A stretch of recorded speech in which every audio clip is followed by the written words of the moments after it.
On de la raconte sur Europe 1. Quand Benjamin Muller entre dans ce studio, ça sent le TADI.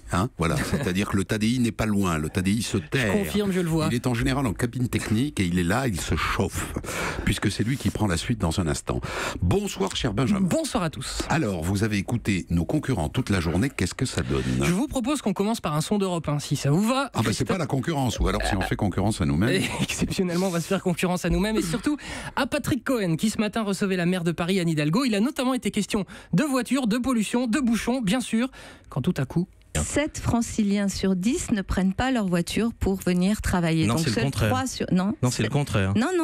INSEE Flash Île-de-France, 17 janvier 2017, 61%. Écoutez, je vous donne les chiffres. On peut faire une bataille de chiffres. Ah bah oui, faisons une bataille de chiffres. J'adore les batailles de chiffres. Anne Hidalgo dit donc que 7 franciliens sur 10 ne vont pas bosser en voiture. Ceux qui habitent en dehors de Paris, explique-t-elle. Cohen dit que c'est l'inverse, mais la maire de Paris est vraiment sûre d'elle. 7 franciliens sur 10 ne prennent pas leur voiture pour venir travailler. Non, donc, alors Hidalgo, dit-elle vrai? Hidalgo, dit-elle faux? Cohen se serait-il trompé? Teasing, vous êtes obligé de rester jusqu'à la fin de cette chronique. Parce qu'on aura la réponse à la fin. Attendez, je tease. Bon, il est temps maintenant de parler de choses sérieuses. Christine Boutin a annoncé ce week-end qu'elle quittait la vie politique. Oui, c'est toujours les meilleurs qui partent en premier. Ce matin, pour en parler, Christine Boutin était l'invitée de Pascal Praud sur CNews. Boutin accueilli sobrement par Praud. Christine Boutin est parmi nous. Alléluia. Voilà. Il a passé cette musique ? Oui, c'est sur CNews. Télé. Voilà, c'est sans doute pour mettre à l'aise. Information continue. Tout va bien, mais Madame Boutin, du coup, s'est détendue, et tant mieux, parce qu'après l'interview, c'est légèrement tendu. Exemple, Praud veut revenir sur ses propos de l'ex-ministre qui déclarait à propos de l'homosexualité qu'il s'agissait d'une abomination. Question donc à la sauce Pascal Praud. Je n'arrive pas à comprendre ce qu'il y a dans votre cerveau pour considérer que 2 hommes ou 2 femmes qui s'aiment aujourd'hui soit une abomination. C'est ça que je veux savoir. Je n'arrive pas à comprendre ce qu'il y a dans votre cerveau. On en est tous là, mon cher Pascal. Alors qu'a-t-elle bien pu répondre? Que répond-on à une question comme ça? J'adore sa réponse. Je n'arrive pas à comprendre ce qu'il y a dans votre cerveau. Je vous l'expliquerai peut-être, mais en dehors de l'antenne. Bah oui, bien joué Titine. Après tout, quand ça devient chiant de se justifier, hop, je répondrai hors antenne, ça passe toujours. Présent dans cette émission, le sémillant Jacques Séguéla assiste à l'échange, on lui demande son avis, il élargit à la question de la foi en Dieu, mais vous allez voir avec le souci génial de ne surtout pas froisser Dieu. Je ne me permettrai pas de dire que je n'ai pas foi en Dieu parce que je ne sais pas. Je ne sais pas, mais c'est pas pour ça que je vais critiquer Dieu et surtout, je suis tellement proche de la fin que j'ai pas envie de faire un dérapage, on ne sait jamais. Voilà, malin Séguéla. Comme en plus Dieu est un grand consommateur de CNews, c'est plutôt finement joué. D'après ce qu'on dit, 7 dieux sur 10. Regarde CNews le matin. Regarde CNews le matin.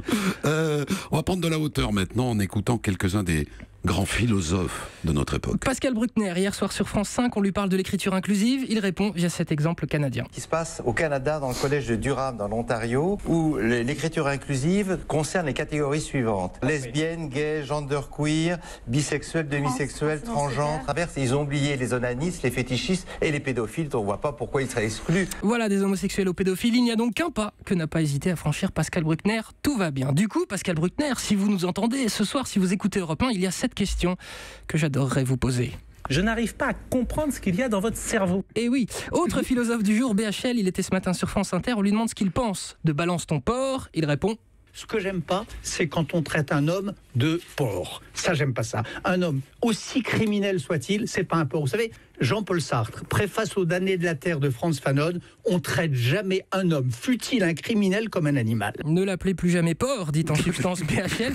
Ce qui est drôle, et vous savez que rigoler, on aime ça ici, c'est de voir que l'ami BHL, ici en 2008 sur Canal+, on l'interrogeait sur ces hommes qui démentaient être le père de l'enfant de Rachida Dati. Il les qualifiait comment, Bernard? Cette bande de petits mâles et de porcs. Eh ben voilà. C'était sûr, pénible les archives ici. Vous vous souveniez de ça Non, c'est le site Brut qui a trouvé ça pour moi. D'accord. Allez, dernier son du jour à propos de diverses porcheries, celle de l'Assemblée nationale maintenant, avec ce témoignage ahurissant, diffusé sur France 2 d'une élue Europe Écologie Les Verts d'Hénin-Beaumont. Elle s'appelle Marine Tondelier, elle fut dans le passé conseillère attachée parlementaire.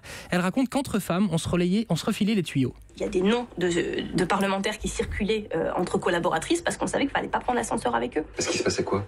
Parce qu'il y avait un risque qu'ils vous collent une main aux fesses, qu'il y avait des histoires. Et donc, il y avait une blacklist des mecs avec qui il ne fallait pas trop prendre de risques. Voilà, une liste noire de députés harceleurs, on en apprend tous les jours. Alors, comment cette élue explique-t-elle que ces hommes se comportent ainsi? Réponse. Peut-être que pour certains députés, il y a l'ivresse du pouvoir, l'ivresse d'avoir été élu qui vous donne plein de fougue. Et puis peut-être qu'aussi quand on est loin de son domicile pendant 3 jours parce qu'on monte à Paris, c'est un peu la fête dans sa tête et que c'est l'ambiance colonie de vacances. Tiens, au fait, et Christine Boutin, elle qui quitte la politique après 40 ans, a-t-elle été déjà harcelée? La question lui a été posée ce matin. La réponse illustre bien l'époque pourrie dans laquelle on vit. Vous avez été harcelé? Vous me posez une question à Christine Boutin, elle vous répond non. Vous savez ce qu'on trouvera sur Twitter? Naturellement, c'est un boudin, c'est un laidron. Elle ne pouvait pas être harcelée. Voilà. Donc je ne vous répondrai pas à cette question. Voilà, le pire, c'est qu'elle vivrait. C'est touchant. Bah, c'est touchant, parce qu'elle a raison. Ouais, moi, je trouve ça touchant. Voilà. C'est-à-dire, elle anticipe assez bien ce qui va se passer derrière et peut-être aussi la difficulté qu'elle a aujourd'hui à faire face à tout ça et qui explique son retrait de la vie politique. Bon, on va la voir la question. Qui a raison? Hidalgo a-t-elle pipoté ce matin ou Cohen a-t-il pipoté? Quel suspense. Un suspense, rappel des faits. 7 franciliens sur 10 ne prennent pas leur voiture pour venir travailler. Non, donc c'est le contraire. 3 sur... Non, c'est le contraire. Non. Seuls 3 franciliens essayent d'expliquer prendraient donc leur voiture pour aller bosser d'Anne Hidalgo. J'ai donc vérifié. Et c'est faux. 3 sur 10, ce sont les chiffres de la petite couronne. 36%. Si on prend la grande couronne, je sais que c'est loin, mais ça existe aussi. On dépasse les 60%, 61% exactement. Voilà pour le fact-checking. Je vous laisse, Christophe. Faut que donc si on prend, c'est ça qui est important, si on prend la grande région parisienne, 61% des gens qui travaillent en grande région parisienne utilisent leur voiture pour se déplacer. Chiffre INSEE, janvier 2017. Voilà, ça, en fait c'est toujours pareil, ça dépend du point de vue. De quel échantillon.